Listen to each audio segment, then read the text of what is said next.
Hi everybody. Today I thought I would just give you a little primer on basic slide guitar technique, how to get started, dispel a couple of myths that are out there. To start with, I'll tell you what you need. You're going to need a guitar, acoustic, electric. I've even seen people play slide on a nylon string guitar. And you're going to need a slide. That's the one that I use. It was cut off of a bottleneck, a wine bottle to be specific. They make them out of steel, brass. They make them from ceramic a lot of times nowadays, which sound really good. I like glass because it sounds very warm with an acoustic. And that's what I play most of the time is acoustic guitar. So, just to get started, I have my guitar tuned to an open E chord. Okay? So, unlike standard tuning, which is E, A, D, G, B, E, if you go up the strings from 1, and when I say string 1, I mean your thickest E, to 6, which is your thinnest E, they would be E, A, D, G, B, E in standard tuning. And if you made an E chord, it would look like that right there. But we're having the guitar tuned to where you don't have to make that E. So instead of it being tuned standard, it's tuned E, B, E, G sharp, B, E. Just like an open E chord if you strummed it. And that'll give you the ability to play rhythm and slide and everything all at the same time. Now, let's talk a little bit about how you would get a note with the slide. And I always wear mine just incidentally on my pinky.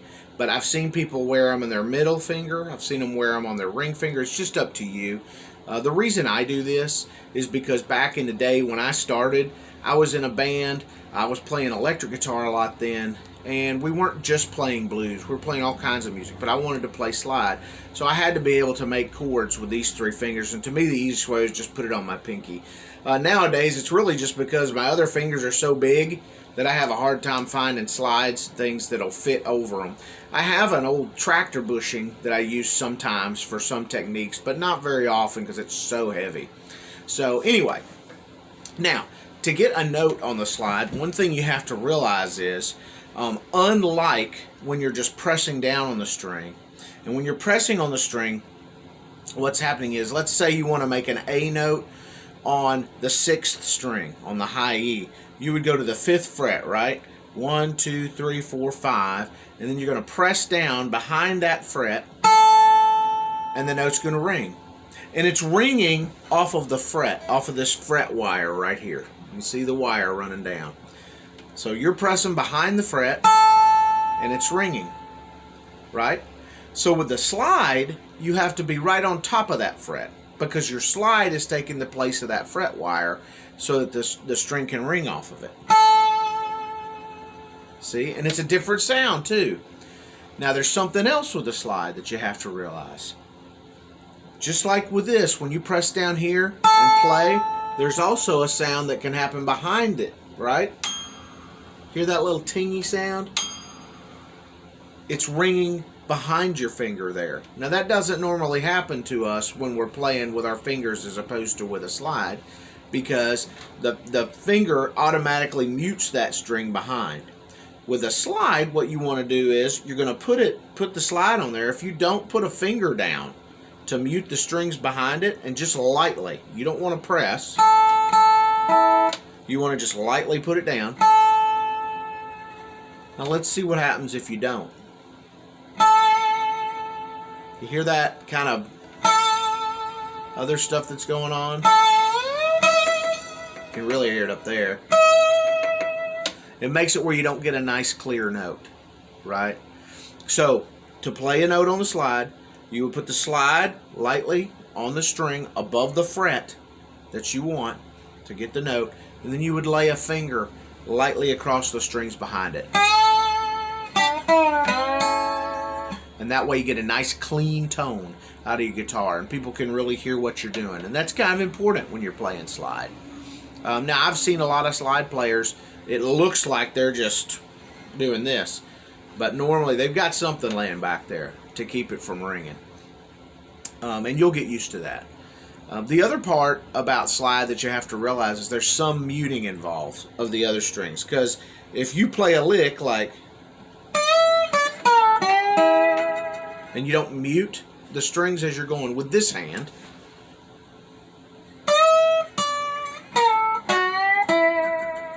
Right? I'm using my fingers to mute the strings after I play them and when I'm ringing the next string. And you'll get used to that. It's something that you have to get a feel of. If not, it comes out like this. You get everything ringing, which is kind of okay.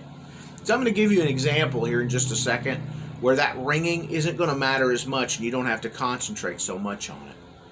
Another thing I want to touch on before we move on to an example is this. I play with a thumb pick. Now that's only because when I first started, I was playing primarily fingerstyle. I was really enamored by Chet Atkins. I thought he was really cool. And Jerry Reed and a lot of that. And my grandfather played that way. And I just thought that was awesome. So I was just used to using a thumb pick. Now a lot of slide players will play just with their fingers, because then they can do that muting. They can really feel what's going on. I like that too, but I'm so used to the thumb pick. Now, when I'm playing electric, I will play with a flat pick and these three fingers. And that's just because that's kind of how that developed as I was going through my career playing music. But primarily acoustic, primarily with a thumb pick. Now, it's up to you what you want to use. Just whatever works for you. That's the point. One quick thing I want to say is on the guitars that I play, my action is a little bit high, okay? I find it hard to play slide on guitars with really low action. And that's probably a technique issue on my part. But I don't use super heavy strings. I have 11s on this guitar. And that's because as I've gotten older, just chording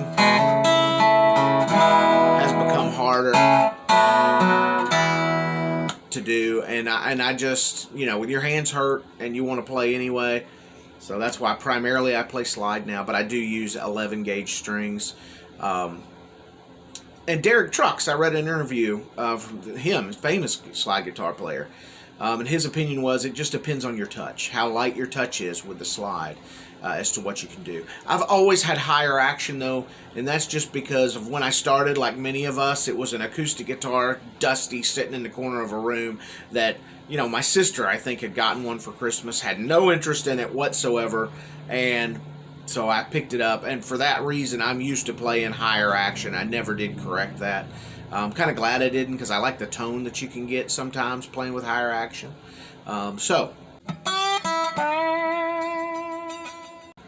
Alright, so let's get on with an example. And for this example, again, I'm in open E tuning, which is from the thickest E to the thinnest E, is E, B, E, G sharp, B, E. So when I hit all the strings and do nothing else, I get an open E chord. Right?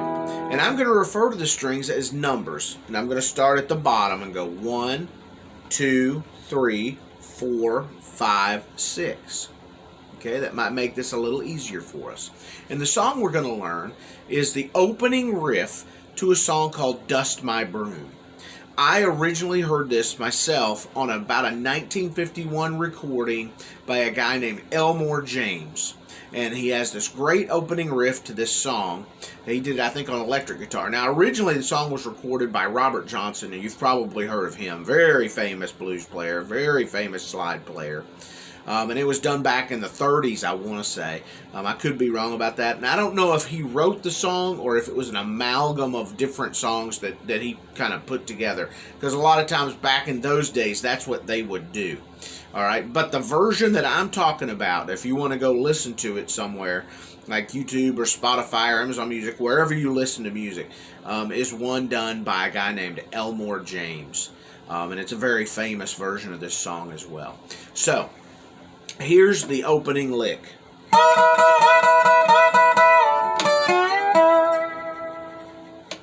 That's all there is to it. Okay? I'll play it again. I'll play it very slowly.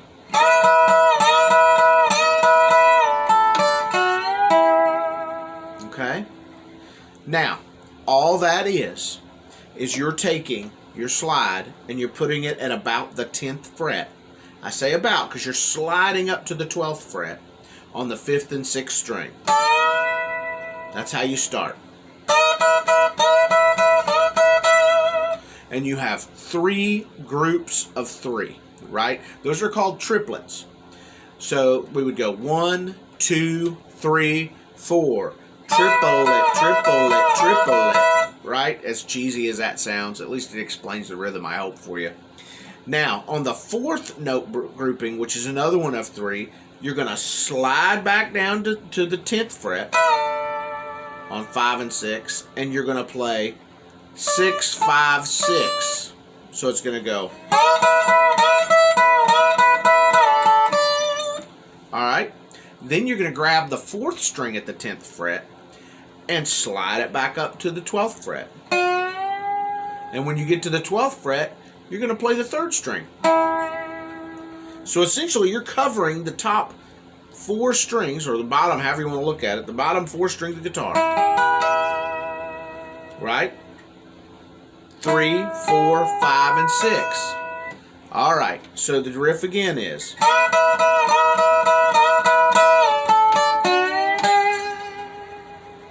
Okay? Kind of got it wrong there, but you get the idea.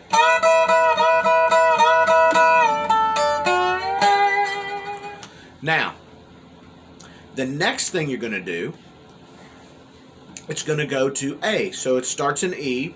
It's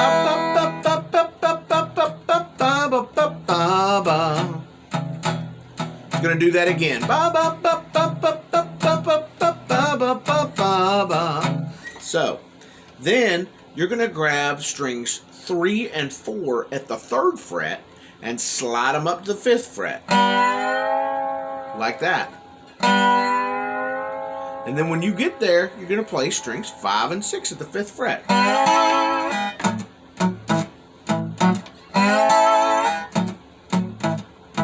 Then back.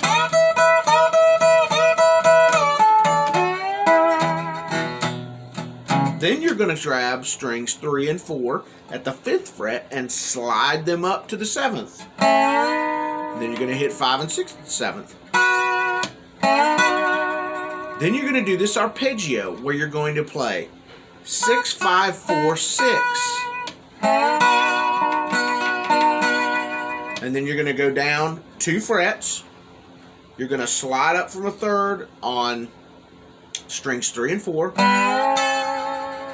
Do that same little kind of beginning part. Hit strings 5 and 6. And then you're going to go 6, 5, 4, 6. And then back to that starting riff again.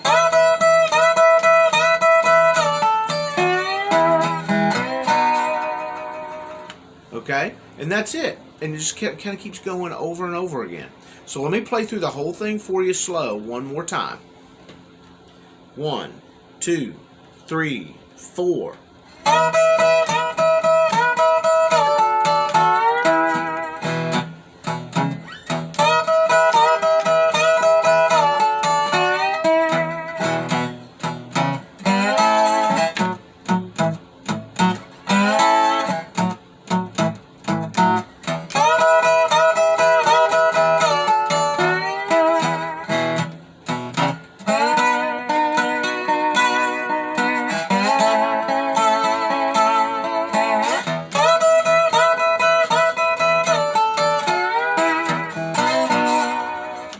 That's the whole thing.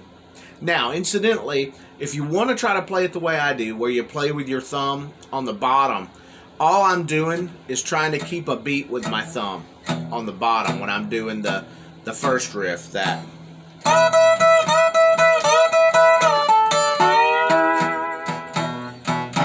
Going bump, bum, bump, bum, bump. My thumb kind of just naturally does that after years of abuse, right? We all knew it was going to come down to that someday.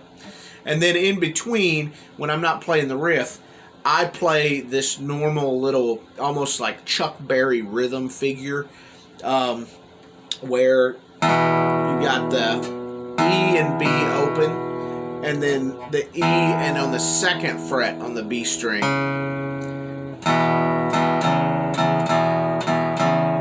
hear that Chuck Berry thing? And then when I come up to the A, I just move it up to the 5th fret, that whole thing. And then bring it back down. I don't ever really do it on the B until, you know, there's vocals going on, because I do that.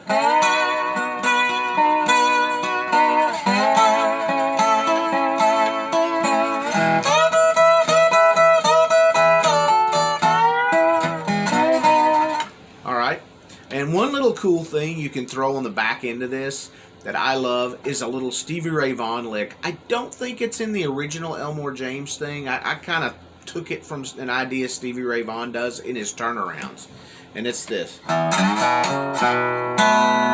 So,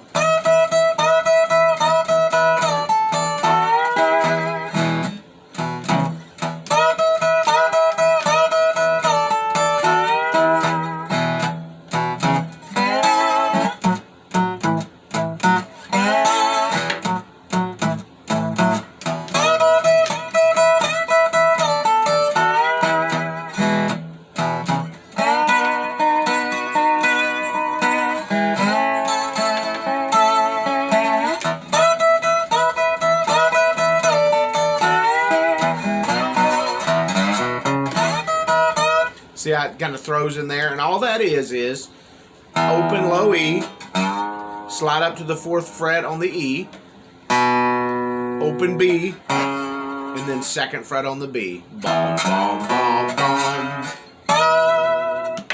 Okay? And that's it, guys. Happy sliding. If you have any questions, feel free to hit me up here on my YouTube channel, or you can also reach me at the Jazz Guitar of Joe Bourgeois on Facebook.